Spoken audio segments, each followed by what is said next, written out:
继续往来看，伫咧阿根廷有医生替帕金森的患者设计探戈治疗的课程。15年来，已经有超过200个患者来参与，而且医疗团队发现讲，患者参与了后，因的行路甲病情拢有得到改善。探戈的舞者充满力头的舞姿，呈现双人舞真水气的姿态。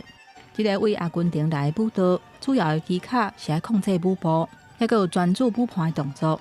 因为跳探戈会用到几分数的筋膜，所以对提升分数的行动力、平衡感、骹步甲核心的筋膜真有帮助。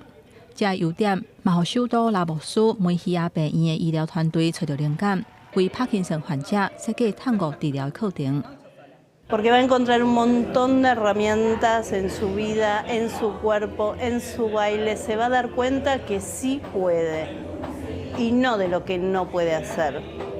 Va a encontrar la manera de poder desarrollar su potencial. 在帕金森探戈的工作坊，患者甲陪伴者一组，在治疗师的带领之下，生存稳甲热身，续来开始练探戈。骹步豆豆刷叮当，患者换伫舞盘的手虽然还是会喘，不过已经注心咧听治疗师的指示。医疗团队讲，探戈是一种哪行哪跳的舞，透过练习起步甲动点的动作，会当消透帕金森眼睛的症状。增加行动力和平衡感。Y es la mejoría en la calidad de vida que los pacientes refieren.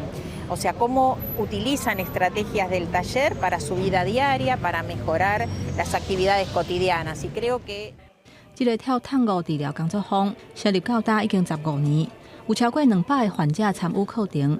患者讲跳探戈来复健，确实会当改善因的动作，对提升生活品质真有帮助。陪同来上课的家属嘛，对课程的效果真肯定。